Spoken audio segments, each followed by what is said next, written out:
Shalom Bapak Ibu yang dikasihi di dalam nama Tuhan Yesus Kristus.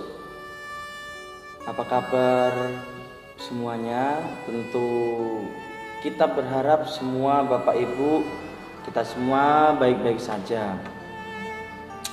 Kita akan meneruskan renungan kita di minggu ini, di mana kita ternyata masih menikmati masa-masa pandemi yang membuat kita belum bisa beribadah atau bersekutu bersama di gedung gereja.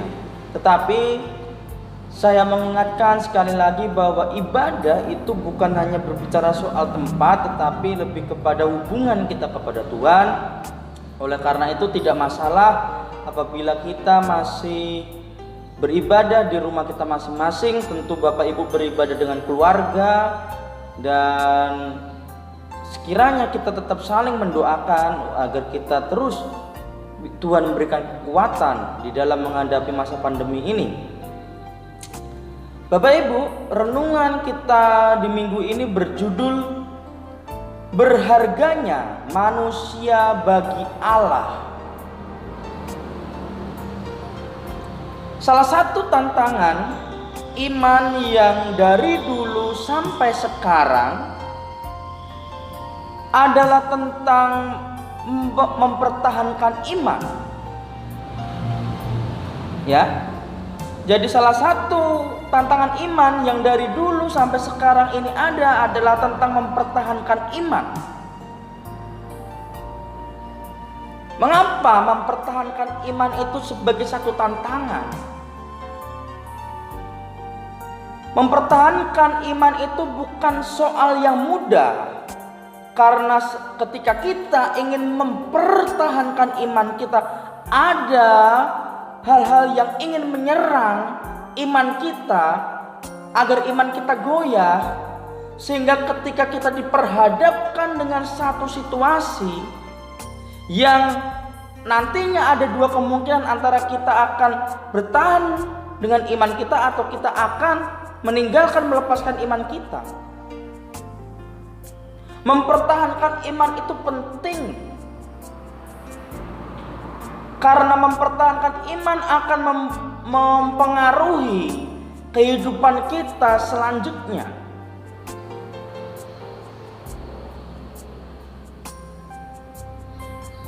Bapak Ibu, banyak sekali contoh-contoh orang yang akhirnya melepaskan atau meninggalkan iman mereka. Kita pun juga menghadapi hal itu. Ada beberapa saudara-saudara seiman kita yang dulunya beribadah dengan kita pun di tempat ini akhirnya melepaskan iman mereka.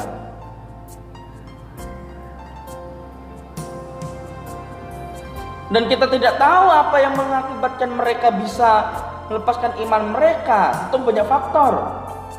Seperti yang saya jelaskan dulu, ada faktor di mana mereka mungkin mencari penghidupan yang lebih baik secara ekonomi, atau melihat komunitas Kristiani di tempat ini sedikit, atau tentang pasangan hidup, pekerjaan, banyak faktor. Oleh karenanya mempertahankan iman itu penting dan sangat berat.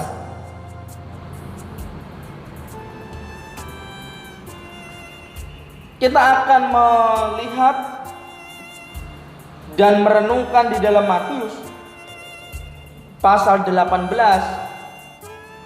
ayat 12 sampai 14. Saya akan bacakan.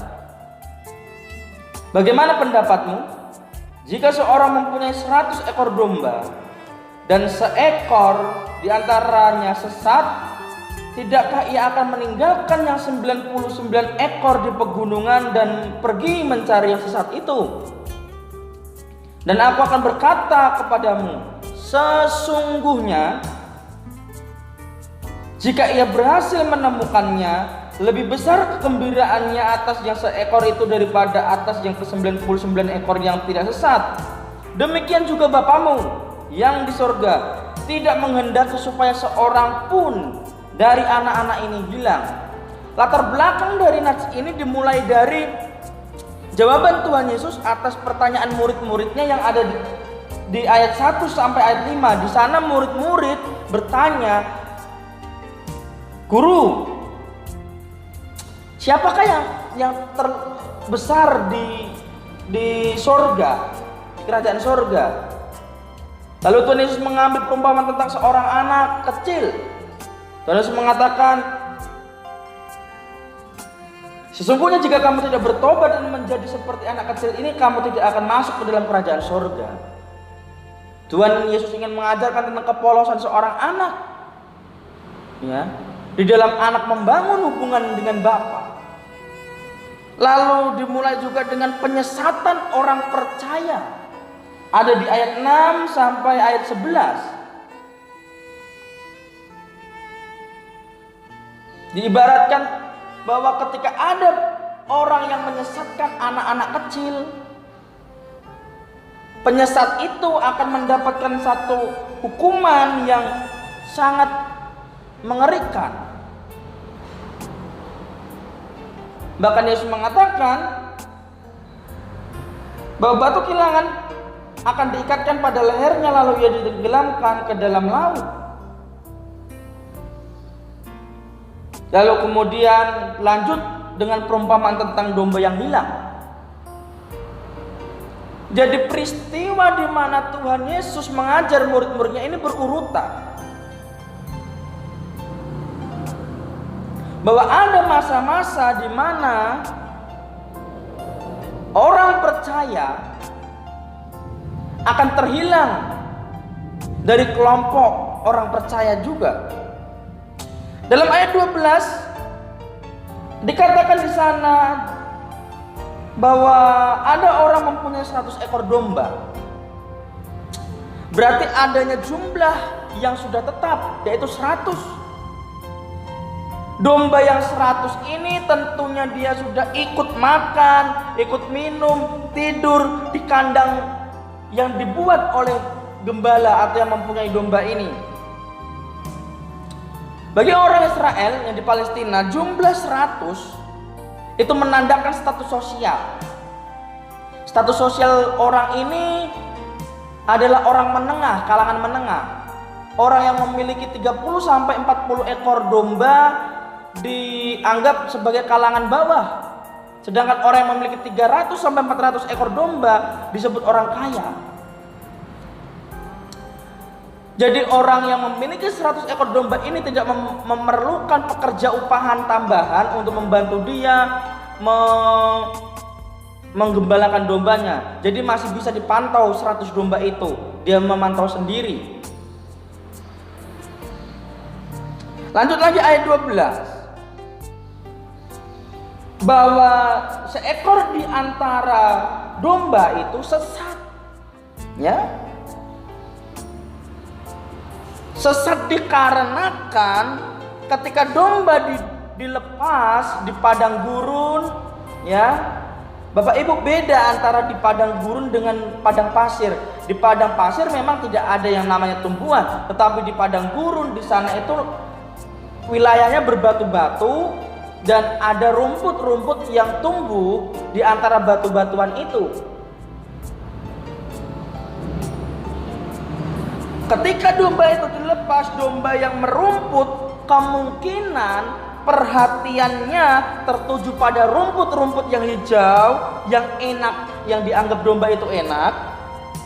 Nah, domba itu karena dia perhatiannya kepada rumput, maka dia terus mengikuti alur dari rumput hijau itu sampai domba itu menyadari bahwa dia telah berpisah dari kawanan domba yang lain.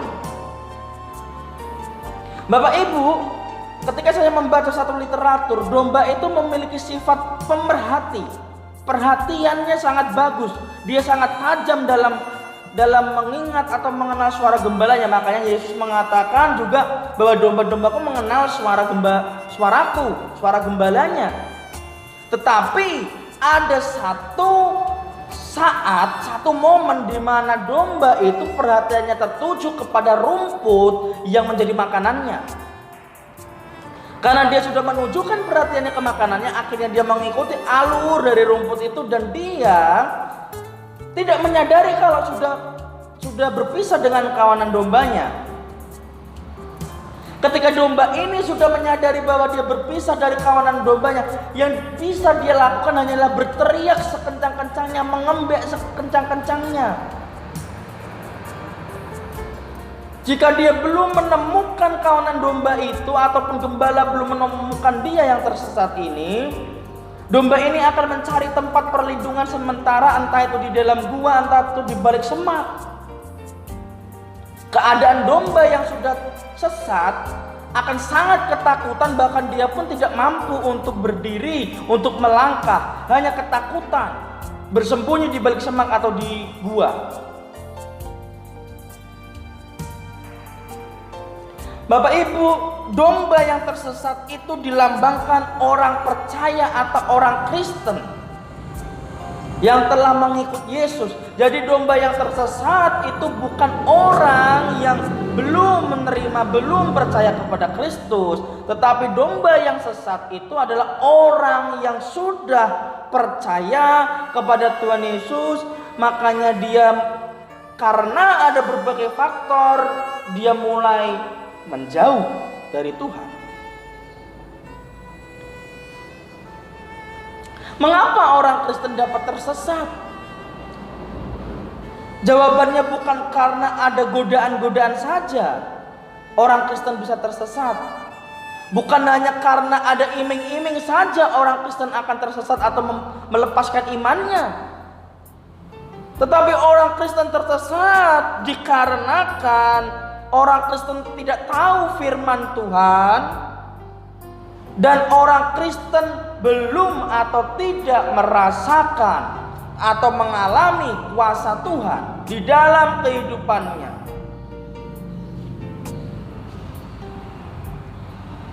Orang Kristen yang tidak tahu firman Tuhan, dia tidak bisa menimbang keadaan zaman, keadaan situasi yang ada pada saat ini. Bapak Ibu, banyak orang Kristen yang tidak berakar di dalam firman.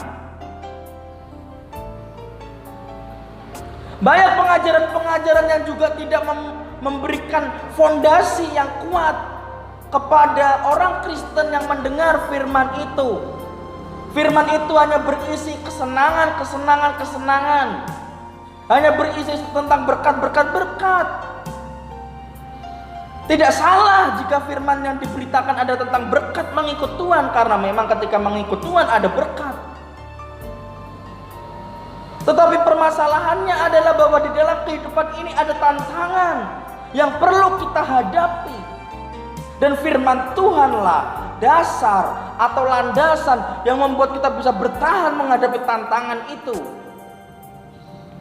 Namun karena banyak orang Kristen yang tidak berakar di dalam firman Tuhan, akhirnya mereka mudah diombang-ambingkan oleh keadaan zaman. Bahkan di dalam Mazmur, seperti sekam yang ditiupkan angin, mudah sekali untuk hilang. Lalu orang Kristen yang tidak atau belum mengalami kuasa Tuhan adalah orang Kristen yang tidak mempraktekkan firman di dalam kehidupannya. Contohnya ketika kita mendengar firman bahwa burung di udara dipelihara oleh Tuhan. Ketika kita mendengar firman itu, sesungguhnya kita harus berani mempertaruhkan hidup kita kepada Allah yang kita yakini akan memelihara hidup kita, sehingga kita bisa mengatakan bahwa sekalipun keadaan susah, sekalipun aku tidak memiliki harta yang banyak, sekalipun keadaanku banyak diterpa masalah, aku yakin bahwa seperti burung di udara dipelihara oleh Allah, aku pun dipelihara oleh Allah. Oleh karenanya setiap hari kita ini sebenarnya perlu mempertaruhkan hidup kita, nyawa kita kepada Tuhan. Kita menyerahkan seluruh hidup kita kepada Tuhan. Kita berikan Tuhan waktu penuh, kesempatan yang penuh untuk melakukan pekerjaannya di dalam kehidupan kita, sehingga kita akan mengalami kuasa Tuhan.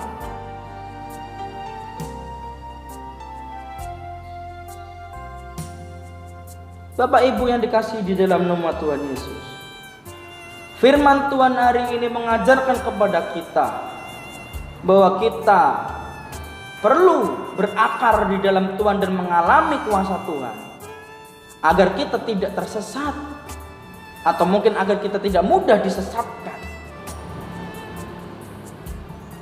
Namun memang pada kenyataannya kita manusia ini memiliki kecenderungan untuk berubah hatinya, berubah tujuannya. Tetapi disinilah poin pentingnya. Meskipun keadaan kita tersesat, meskipun keadaan kita terhilang sebagai orang percaya, tetapi Allah selalu memberikan perhatiannya. Allah selalu peduli kepada kita, karena Allah adalah kasih. Allah senantiasa setia mengasihi kita manusia.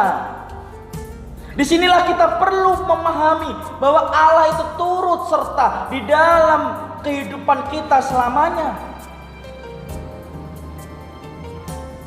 sehingga kita tidak punya alasan untuk meninggalkan Tuhan, sehingga kita tidak mempunyai alasan untuk menyalahkan Tuhan, untuk mempertanyakan kehendaknya. Karena apa? Karena kita meyakini Allah itu selalu campur tangan di dalam kuasanya. Oleh karenanya kita perlu setiap hari belajar firman Tuhan, kita baca firman Tuhan, kita bangun hubungan kita dengan Tuhan di dalam doa.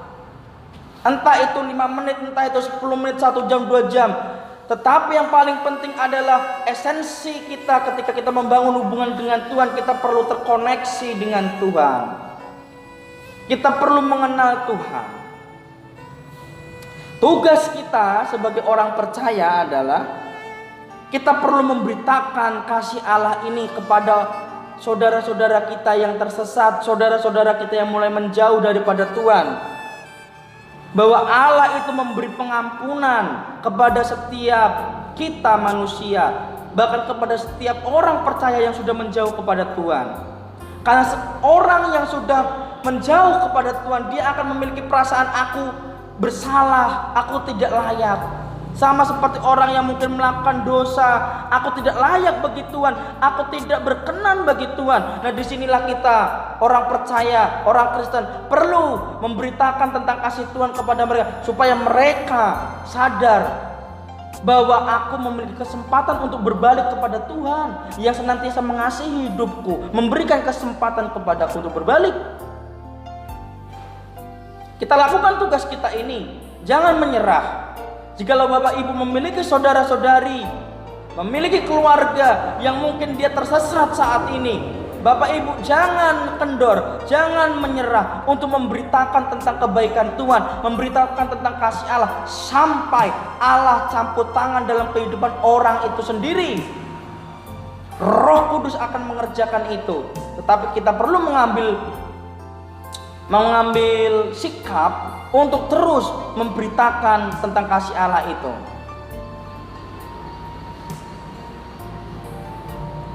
Orang yang terhilang dikasihi Tuhan dan Allah mencari mereka.